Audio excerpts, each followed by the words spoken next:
कारण दिक्कत हो रही थी उसको पूरा करते हैं आपके बीच में। तो मैं चर्चा कर रहा था इस चाणक्य ने कि प्रथम बार जब आक्रमण किया था तो ये धनानंद को नहीं पहचाना था और चाणक्य के बारे में आदेश निर्गत हो गया था कि वो चुटिया जो बड़ा सा लंबा सा रखता है खोल कर, वो ब्राह्मण अगर कहीं दिख गया और उसको अगर किसी ने मार दिया तो आधा राज्य दे दिया जाएगा। तो चाणक्य को अपनी सुरक्षा का भी डर था। तो चाणक्य ने एक चाल चला, कहा कि कौन बताएगा कि ओरिजिनल धनानंद कौन है।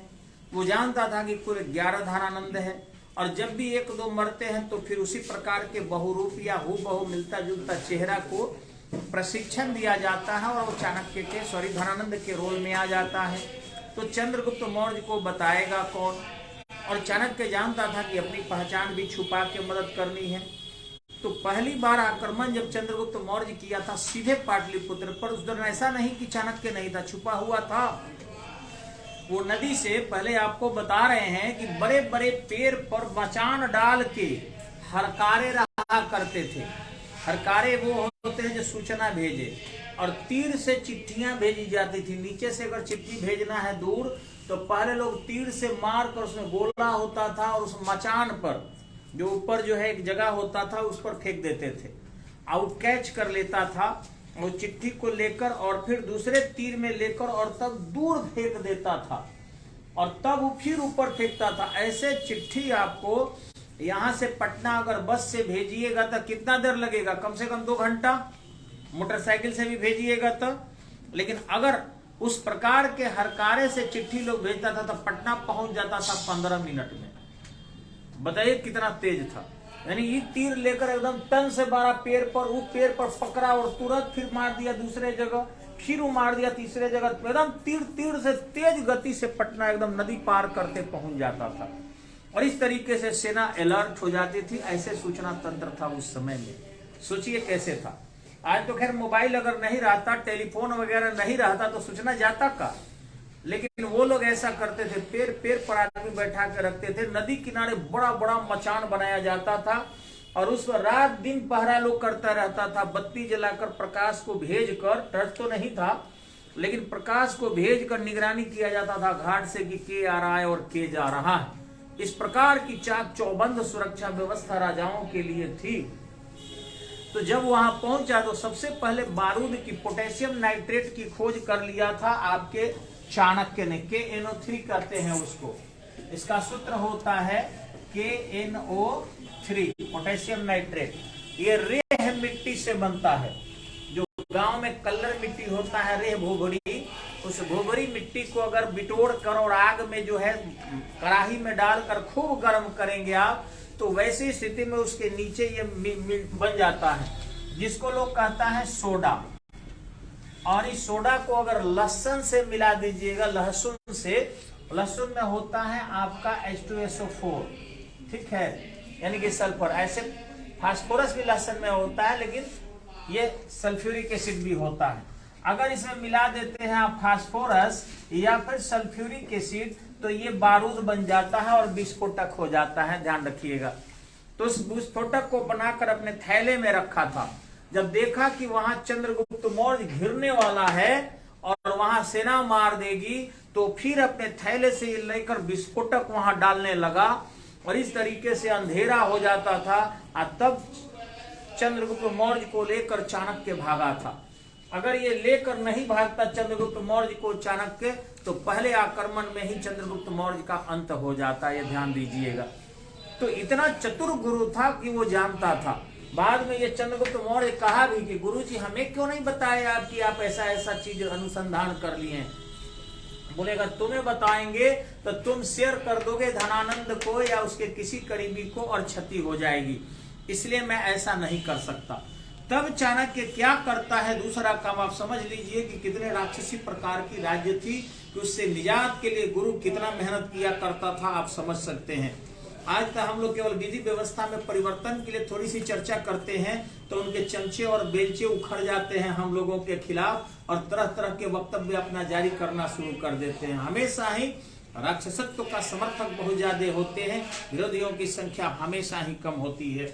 तो मैं बता रहा था कि हुआ क्या कि धनानंद की एक बेटी थी जिसका नाम था दुर्धरा। और ये मिक्का जो थी ये चाणक्य की शिष्या थी। मिक्का कौन थी? चाणक्य की शिष्या थी। तो उन्होंने मिक्का से कहा कि मिक्का एक काम करो। मिक्का ने कहा बोलिए। तो उन्होंने कहा कि तुमसे हमें गुरुदक्षिणा चाहिए। मिक्का ने कहा गुरुदक्षिणा में क्या चाहिए बताइए गुरुवर। उन्होंने कहा तुम हमसे विवाह कर लो। मिक्का घबराई थोड़ा सा कि शिष्या से विवाह करने के लिए गुरुजी कह रहे हैं, ये क्या बात है, उचित तो नहीं है। फिर भी वो सहमत हो गए कि गुरुजी जब आपने यही मांगा तो मैं तैयार हूं। बोले मिक्का तुम नहीं जानती हो, मेरी प्रतिष्ठा चली जाए तो चली जाए मंजूर है, लेकिन भारत माता की सुरक्षा और संरक्षा होनी चाहिए। और विद्यार्थी जो होते हैं वो हमेशा ही गुरु को कुछ समय के लिए मदद करते हैं, लेकिन बाद में वो अंत कर देते हैं, उनके साथ नहीं रहते हैं। तो महाभारत पढ़ी हो, अर्जुन को पता था कि द्रोण की हत्या होने जा रही है, इसके बावजूद भी द्रोण की रक्षा नहीं किए थे और द्रोण की हत्या हुई। तो इस तरीके से सभी गुरु के अंत की पता होती है उनके शिष्यों को। शिष्य बस थोड़े दिन के लिए गुरु की मदद करते हैं, शिष्य स्वार्थी होते हैं। कहने के लिए कहा जाए गुरु गुरु जरूर होता है, जैसे हर संतान अपने माता पिता का सहयोगी होता है, लेकिन होता नहीं है।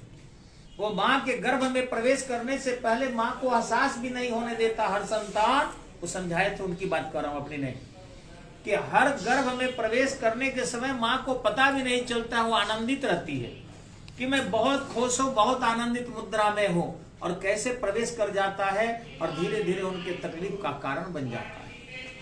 और आते समय एहसास करा देता है कि माँ मैं आपका प्राण लेके रहूंगा। और इस तरीके से तब वो बाहर निकलता है। यानी संतान अगर माता पिता के सहयोगी रहता तो निश्चित रूप से वो बहाने करके सुख देकर प्रवेश नहीं करता और दर्द देकर बाहर नहीं आता।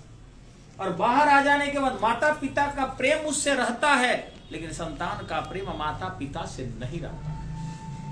अभी तक देखा गया है कि हर माता पिता अपने संतान से प्रेम करता है, लेकिन हर संतान जो है अपने माता पिता से प्रेम नहीं करता। कुछ संतान जरूर अपने माता पिता से प्रेम करते हैं, लेकिन प्रेमी और प्रेमिका से जितना प्रेम करते हैं उतना शायद माता पिता से नहीं करते हैं। उनके सबसे ज्यादा प्रेमी और प्रेमिका याद आते हैं, उनकी हर बातें अच्छी लगती है, हर दोस्त अच्छे लगते हैं, और माता पिता से छुप कर भी वो कहीं ना कहीं मिलते हैं अपने प्रेमी से, अपने प्रेमिका से, उनसे भी चोरी करते हैं इस तरीके से। लेकिन माता पिता अपने बच्चों से चोरी कुछ भी नहीं करता, कुछ भी नहीं करता है, हर कुछ न्यौछावर कर देता है। माँ तो अपने आंचल हटा कलस्तन भी समर्पित कर देती है, माँ तो अपने गोद में बच्चे को खिलाती है। हर अंग पिता का समर्पित है पुत्र पुत्री के लिए, हर अंग समर्पित है माता का भी अपने पुत्र पुत्री के लिए। लेकिन वो लोग अपनी भावनाओं को भी नहीं माता पिता के सामने अर्पित करते, बल्कि छुप छुप कर अपने माता पिता से चोरी करके ही फिर जो है कार्य करते हैं। इसलिए हे मिक्का, मैं चाहूंगा कि तुम मेरी केवल शिष्या मत रहो, बल्कि मेरी पत्नी बन जाओ। विश्वास के लिए बहुत जरूरी है, क्योंकि एक मित्र ही सदा मदद करता है। एक शिष्य कभी किसी गुरु का अस्थायी मदद नहीं किया है, प्रकृति में न कभी करेगा। और जान लीजिए, हम जैसे शिक्षक वहम में रहते हैं, बच्चों के पैर छू लेने से लगता है बाप रे बाप हम भगवान हो गए। जहां जाइए बच्चे देखते कहते हैं प्रणाम सर, प्रणाम सो। अब शिक्षक जितना इस दुनिया में एकदम बेंग की तरह फूला हुआ रहता, मैं शिक्षकों से कहूंगा ऐसे बेंग की तरह फूलने से बर्बाद हो जाओगे। कभी भी शिक्षक को बच्चों के सम्मान मिलने से घमंड में मत आना, दम में मत आना। जैसे चंद्रमा की रोशनी देखकर समझ जाओगे कि तुम्हें धूप मिल रही है, ये एक वहम है, क्योंकि चंद्रमा की रोशनी में केवल रोशनी दिखाई पड़ती है, उससे ऊर्जा नहीं मिलेगी, प्रकाश संश्लेषण की क्रिया नहीं होती है। इसी ढंग से कोई भी आज विद्यार्थी को सुनकर बुरा लग रहा होगा, कल गुरु तुम बनोगे, अपने बच्चों के गुरु बनोगे, अपने गांव के गुरु बनोगे, किसी को भी पढ़ाओगे, तो इस दम में मत रहना कि तुम्हारे शिष्य तुम्हें अस्थायी तौर से मदद करेंगे। कभी न किए हैं न करेंगे। एक चंद्रमा की रोशनी की तरह होते मात्र हैं, अतः उनके सम्मान और उसके प्रेम से कभी भी घमंडी अगर हो गया तो तू बर्बाद हो जाएगा। तुझे अपनी चिंता खुद करनी होगी, अपना विकास खुद करना होगा। तुम ज्ञान जैसे कहते हैं नेकी कर दरिया में डाल, वैसे ज्ञान देते जाना, लेकिन उम्मीद उनसे कभी मत लगाना, ये एक वहम होता है। क्योंकि न कोई शिष्य, एकमात्र शिष्य अगर कोई हुआ था तो वो एकलव्य था। एकलव्य से और नचिकेता से बढ़िया शिष्य न कोई हुआ है। अगर होते तो उनका भी उदाहरण होता और उनकी भी कहानियां लिखी जाती। तो न होंगे और न है, ये कहने के लिए होते हैं। हम तो समर्पित है, लेकिन सतर्क उनसे जरूर रहना, उनके भावनाओं को आदर जरूर करना, लेकिन उनसे उम्मीद कतई मत करना। मिक्का ने क्या की, आपको शायद पता होगा, उनसे विवाह कर दिया। लेकिन इसके बाद संतानोत्पत्ति के लिए विवाह नहीं की थी, पत्नी बनने के लिए विवाह नहीं की थी, पति से सुख के लिए विवाह नहीं की थी, गुरु से सुख के लिए विवाह नहीं की थी, एक उद्देश्य की पूर्ति के लिए की थी। उन्होंने कहा, गुरुवर आप बताएं क्या आपका उद्देश्य। उन्होंने कहा, दुर्धरा के जाकर किसी तरीके से अंगरक्षिका बन जा। ये दुर्धरा की अंगरक्षिका बन जाती है, क्योंकि हर विधाओं में प्रवीण है। चंद्रगुप्त मौर्य से थोड़ा सा ही कम विधा मिक्का के पास है, वो बन जाती है। और तत्पश्चात इसके अंगरक्षिका बनकर धनानंद भी इसको यस कर देता है कि महिला हमारी बेटी है, और महिला अगर उसको प्रशिक्षण देगी दिक्कत नहीं है। और मध्य प्रदेश में लेकर दुर्धरा को आ जाती है, और मध्य प्रदेश में शिकार खेलने के बहाने लाती है और चंद्रगुप्त मौर्य से मिलवा देती है। अब चंद्रगुप्त मौर्य जो है आपका, ये दुर्धरा से जुड़ जाता है, दुर्धरा से दूर जुड़ जाता है। ये चंद्रगुप्त मौर्य को नहीं पता कि दुर्धरा धनानंद की बेटी है। अगर पता होता तो चंद्रगुप्त मौर्य अपने गुरु के दुश्मन की बेटी से कभी दोस्ती नहीं करता, क्योंकि चंद्रगुप्त मौर्य अपने गुरु के प्रति समर्पित था। हालांकि सदा समर्पित नहीं रहा, मैं ये भी बताता हूं क्यों नहीं रहा, सुन ही लीजिए। क्योंकि बाद में चंद्रगुप्त मौर्य ने जैन धर्म अनुसरण कर लिया। इस पर गुरु चाणक्य ने कहा था, ये गलत कर रहे हो।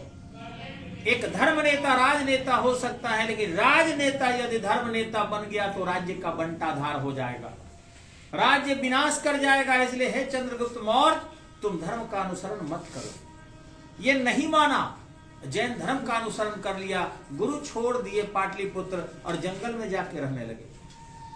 बाद में जब चंद्रगुप्त मौर्य की मृत्यु हो गई तो फिर बिंदुसार के मंत्री के रूप में आए, और बिंदुसार का जब सभी पुत्र हुए उसमें अशोक भी हुआ। बाल काल में 8 वर्ष का जब अशोक था तो अशोक को भी बहुत सारा प्रशिक्षण दिए थे।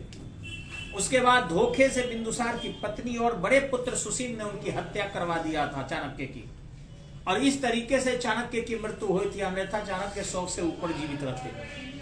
पूछता है कई बार कि चाणक्य किनके किनके मंत्री रहे, तो ध्यान रखिएगा, धनानंद के भी मंत्री रहे, चंद्रगुप्त मौर्य के भी रहे और बिंदुसार के भी रहे। 3 के मंत्री हुए, ये हमेशा ध्यान रखिएगा। तो एग्जाम में छांटना हो, अशोक के मंत्री नहीं रहे, लेकिन अशोक से मिले थे, बचपन में प्रशिक्षण दिए थे। तो रही बात यहाँ पर कि इस तरीके से मिक्का जो है जंगल में मध्य प्रदेश के लेकर चली गई, और जब यहाँ प्रशिक्षण देने लगे तो उस दौरान इन दोनों की दोस्ती हो गई, यहाँ तक कि प्रेम मजबूत हो गया। और ध्यान रखना, प्रेम में जब कोई अलगाव करता है ना, तो प्रेम और मजबूत होता है। देखना, साइकिल के पंचर साटा जाता है ना जब, तो उसको घीसा जाता है, और घीस कर जब सुलेशन लगाया जाता है कि माध्यम पड़ा तो जल्दी छोड़ता। किसी भी प्रेम में जब हल्का सा विघ्न आ जाए तो प्रेम क्या हो जाता है, काफी मजबूत हो जाता है। और ब्याह के दौरान देखना ना, कोई नहीं खिसियाएगा तो कम से कम भसुर जरूर खिसिया जाएंगे, हमको बढ़िया कपड़ा नहीं मिला। और भसुर अगर मानियोगे गाना वाना चढ़ा उड़ा के शांति से चल गए, तो ससुर मारो खोलने के समय जरूर ये आर्टिफिशियल विघ्न होता है, ताकि हमारा बेटा और पतोह दोनों एक हो जाए, तो कृत्रिम। और वहां भी कुछ नहीं हुआ था, दुआरी पर जीजा जी लाठी लेके खड़े रहते, हम ना घुसे थे, ताकि उनका प्रेम मजबूत हो जाए। और वो भी अगर हो गया तो गोद में जो बच्चा दिया जाता है भीतर, वो कहता है लोग की करके और पैसा दो। यानी कहीं ना कहीं सब लोग विघ्न डालता है, ताकि उस विघ्न से दोनों के प्रेम मजबूत हो जाए, और मजबूत होते भी हैं। यहाँ पर चाणक्य ने क्या किया, चंद्रगुप्त मौर्य और दुर्धरा के बीच थोड़ा सा विघ्न पैदा किया। कहा कि चंद्रगुप्त मौर्य, अब तुम्हारा उद्देश्य धनानंद नहीं, अब तो तुम्हारा उद्देश्य दुर्धरा हो गई है। बोले नहीं गुरुवर, अरे नहीं, तुम तो दिन भर जंगल में उसी के साथ शिकार कर रहे हो, क्या कर रहे हो भगवान जाने। धीरे से वो दुर्धरा को हटा देते हैं, मिक्का को इशारा करते हैं कि इसको लेकर पटना चली जाओ। मिक्का जब लेकर दुर्धरा को पटना चलती है तो प्यार में पागल हो जाती है। अब पागल में वो बेचैनी हो जाता है कि चंद्रगुप्त मौर्य, चंद्रगुप्त मौर्य, चंद्रगुप्त मौर्य कर रहा है, पकड़ा जाए उसको। अब ये आस और ये भूख जो उसकी बनी हुई है, उसी समय में चंद्रगुप्त मौर्य आक्रमण करता है। ये दोबारा आक्रमण है, जिस समय में आपको ये सुंबा जनजाति और आंधी के भी कुछ सैनिक मदद करते हैं। और जब आक्रमण करता है तो वहां पर वो मिक्का जो है मिला देती है दुर्धरा से। जब दोनों मिलते हैं तो शांत होती है और फिर कहती है, तुम मेरे पिता के खिलाफ हो गए, तुमसे एक चीज मैं मांगूंगी, मेरे पिता का वध मत करना। वो कहा कि मैं कभी भी वध नहीं करूंगा, विश्वास करो। लेकिन एक और चीज है, ओरिजिनल धनानंद को तुम ही बताओगी। उसके यहां पर एक छोटा सा मासा था जो बाल के अंदर था। उसने इशारा किया कि बाकी जितने हैं वो मासा सटा कर घूमते हैं, और उसका मासा ओरिजिनल है, सटाए और अलग मासे में तुम अंतर समझ लेना। मेरे पिता बहुत कम निकलते हैं, 3 धनानंद हटने के बाद चौथे धनानंद मेरे पिता होते हैं। बस उन्हें मारना मत, यही निवेदन है। मैं तुम्हारी पत्नी के रूप में सदा रहूंगी, मैं तेरे लिए ही जी रही हूं, इसलिए मेरे पिता का वध मत करना। चंद्रगुप्त मौर्य समझ गया और आक्रमण किया, उड़ते हुए स्टेज पर चला गया। उस समय में लोगों को प्रशिक्षण दिया जाता था, आपके जैसा बैठकर ही एमके सिंह जैसा पेट निकाल लेना। उड़ जाते थे बच्चे, इतना मेहनत करते थे, एकदम से उड़ते हुए चला गया स्टेज पर और धर लिया उनको और तलवार सटा दिया। जब ओरिजिनल पर तलवार सट गया तो जितने भी धनानंद थे वो सरेंडर कर गए। वो समझ गए कि ओ, तो पकड़ लिया। अब पकड़ लिया तो कहा कोई हमला किया तो मार देंगे। अब बंदी बनाकर और राज्य को जीत लिया। और बाद में वही धनानंद, इसको धनानंद इसलिए भी नाम पड़ता है कि वो कहा गया कि तुम जितना धन हो एक बैलगाड़ी पर लेकर जा सकते हो।